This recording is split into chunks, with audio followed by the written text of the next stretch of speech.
Nafarroak 380 koronabirus kasu berri atzeman zituen atzo. Azken ordutan 6.048 txerto inokulatu dira. Nafarroko gobernuak irailaren 2 arte luzatu ditu koronabirusaren aurreko mugak, gaueko mugikortasuna barne eta hori astero berrikusiko da.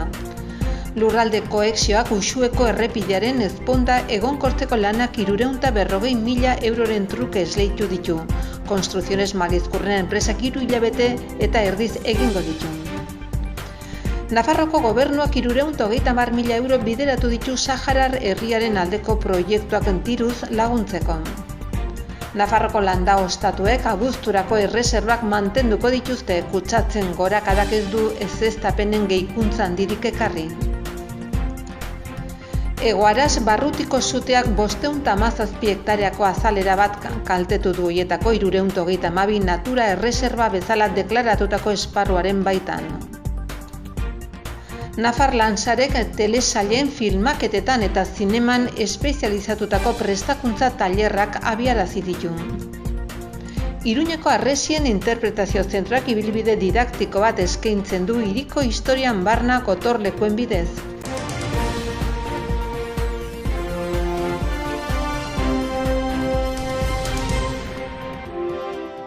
Koronabirus kasuek gora egin dute Nafarroan, 380 atzeman dira azken ordutan. Aurreko egunean baino 78 kasu gehiago dira. Hauek Nafarroko gobernuak emandako behin-behineko datuak dira. Hala ere, duela 7 eguneko kopurutik 458 eta duela 2 astekotik 532tik behera mantentzen dira datuak. Herrien arabera Tuteran izan da kasu gehien 17, Lizarran eta Mutiloan 11, Korellan eta Peraltan 10, Ansoain eta Burlatan 9. Iruñeko auzoetan berriz Arrotxapean 12 kasu atzeman dira eta Milagrosa eta Donibane auzoan 10.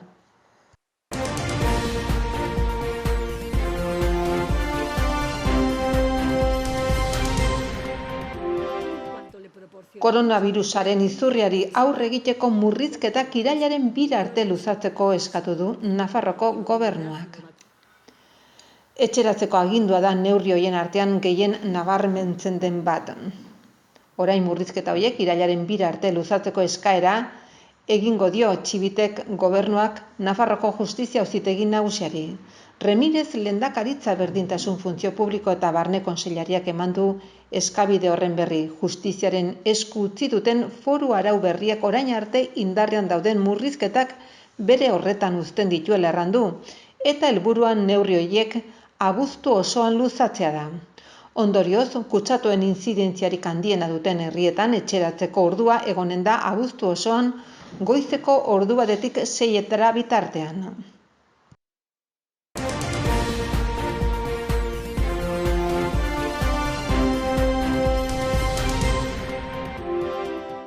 Lurralde koexiorako departamentuak herri lanen eta azpiegituren zuzendaritza nagusiaren bitartez 339.405 euroren truke bezabarne esleitu ditu Uxuen Oranzkoan NA 5.310 errepidean dagoen ezponda egonkortzeko lanak. Construcciones Marizkurrena SL enpresari esleitu zaizkio lanak eta 3 hilabete eta erdiz eginen ditu.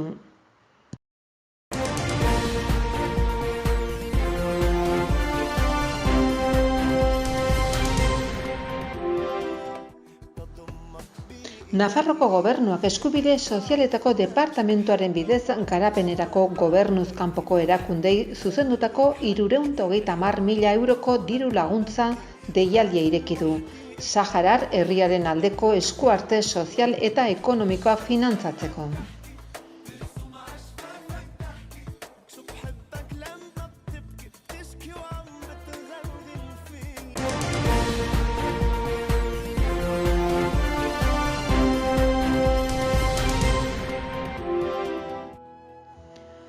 Covid kutsatzen gorakadak ez du ezeztapenen gehikuntza handirik ekarri eta izan direnen erreserba berriekin estali dira.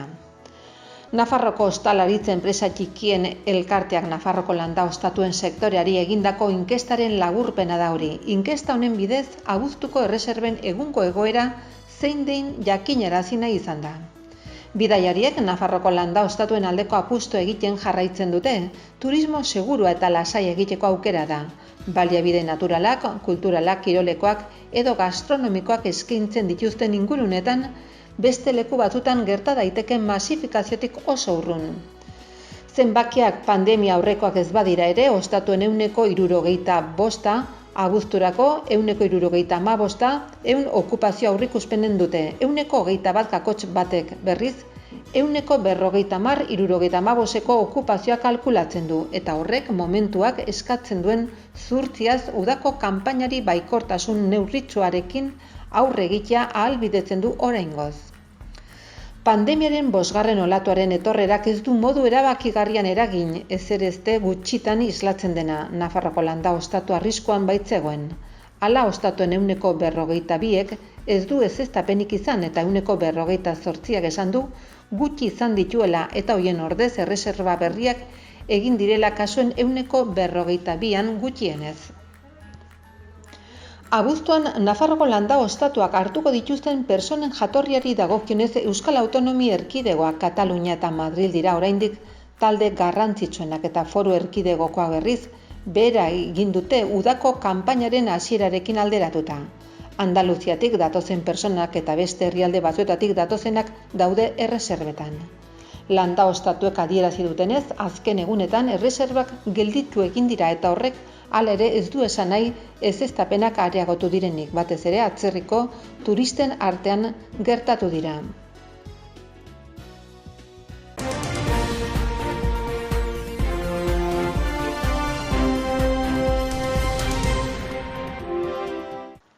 Eguaraz barrutiko suteak 517 hektareako azalera bat kaltetu du. Horietako 332 eguaraz barrutian natura erreserba bezala deklaratutako eremuari dagozkio eta gainerakoak izen bereko lursail partikularari. Gainera, kaltetua gertatu da Bardeetako komunitateko azalera minimo bat, 14 hektarea.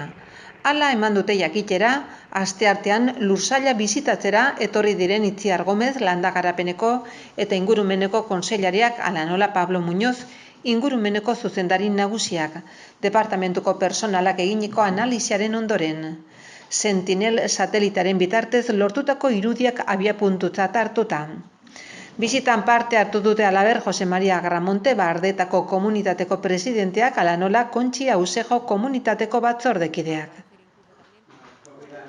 Gomez kontseilariak adierazi du balio natural bereziko esparru baten irudi samingarria da, ingurune oso humanizatu batean dauden fauna eta landaretzarako babesa ordezkatzen baitu.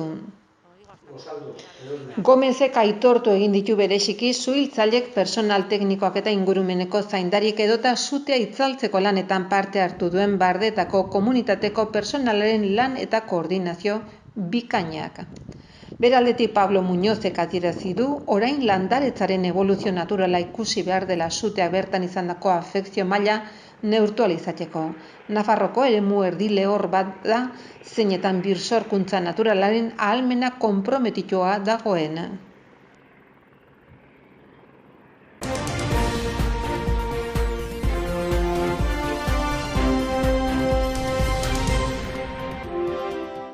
Nafar-Lansare Nafarroko Enplegu Zerbitzuak Eskubide Sozialetako Departamentuaren mendeko erakundeak udako tailer trinkoen programa bat antolatu du. Nafarroko enpresetako profesionalak filmatze arloan identifikatu, birziklatu eta espezializatzeko. Nafarroan gero eta ekoizle etxe gehiago kokatzeagatik eta foru komunitatean gero eta serie eta film luze gehiago filmatzeagatik antolatu da prestakuntza eskaintza hau. Iruñan eta Tuteran garatuko da eta 100% finantzatuta dago. Tailerrak honako hauei zuzendu zaizkie, enpresetako profesionalak, autonomoak eta baitere espezialitateen arabera lanbidearen ezagutza duten eta kasu guztietan ikus-entzunezko filmaketa baten egiten den lanaren berezitasunak ezagutu eta profil mota horretan sartzeko aukera emango dieten ezagutzak eskuratu nahi dituzten graduatuak. Ikus-entzunezkoetarako soinuari, argiztapenari, errodajeko jantziei, ile-apainketari eta filmaketako arte sailari buruzko 6 ikastaro eskainiko dira. Ikastaro guztiak aurrez aurre egingo dira abuztuan, 4 Iruñan eta beste 2 Tuteran. Lehena datorren astelehenean abuztuaren 2an abiatuko da.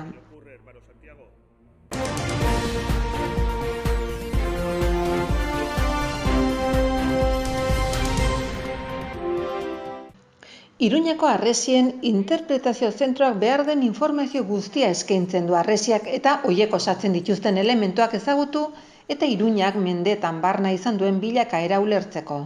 Modu bizi, didaktiko eta interaktiboan, udaleko baliabide horrek aukera ematen die bisitariei eta hiriko edozein bizilaguni Iruñeko historiora eta gaur egungo errealitatera hurbiltzeko. Hirian aztarnak utzi zituzten gertaera nagusiak ezagutzeko eta hoien protagonisten bizimoduak eta testigantzak birsortzeko. San Bartolome gotorlekuan dagoen zentro horrek Aralar kalean, Iruñan turismo ugari dagoen urteko garaietan irekitzen ditu ateak, uztailetik urrira bitarte. Garai horietan debalde bisitatu daiteke 11 ordubiak arte goizez, asteko edozein egunetan eta 5 zortziak arte, arratsaldez egunero igandetan izan ezik. Instalazioak mugikortasun murriztuko personei egokituta daude eta arreta gaztelaniaz zein euskaraz, ingelesez eta frantsesez egiten da. Harresien interpretazio zentroak eskaintzen duen ibilbide didaktikoa 5 urratsetan egituratzen da, instalazioa osatzen duten 5 kaxernetan barna. Gune horiek bonben kontra babesteko eraikitako gangak dira. Eta bastoien pean kokatu ohi ziren. Soldaduendako babeslekoak ziren edo biltegiak, elikagaiak eta eskura egon behar zuten objektuak eta beste tresna batzuk gordetzeko. Lehenengo kaxerna batean bisitariei harrera egin eta hirian gotorlekuen inguruan zein zentroan bertan ibilbidean zehar topatuko dutenaren berri ematen zaie. Ibilbidea harresien bilakaerari buruzko atzera begirako batekin abiatuko da, izan ere gaur egun disfrutatu dezakegun Iruña prozesu historiko baten emaitza da, eta horretan harresiek protagonismo berezia izan dute. Hainbat panel eta 10 minutuko bideo baten bidez ikusgai jartzen da harresiek 12. mendetik gaur egunera arte izan duten bilakaera. Halaber, harresien interpretazio zentroak debaldezko hiri ihes joko bat eskaintzen du eta horren bidez Iruñako gotorlekuen istorio sakonki ezagutu nahi dutenek aukera izanen dute denboran zehar bidaiatzeko, baina kasu honetan hirian zehar ibiltzeko. Benetako gertakari batean oinarrituta eta hiriko personai historikoek kontatuta harresietako ihes joko hainbat proba gainditzean datza, hala nola, bilaketakoak edo logikakoak instalazioetatik bertatik abiatuta eta mugikorra bera erabilita ukipen igarkizunekin Iruñako harresien hainbat gune bisitatzen diren bitartean.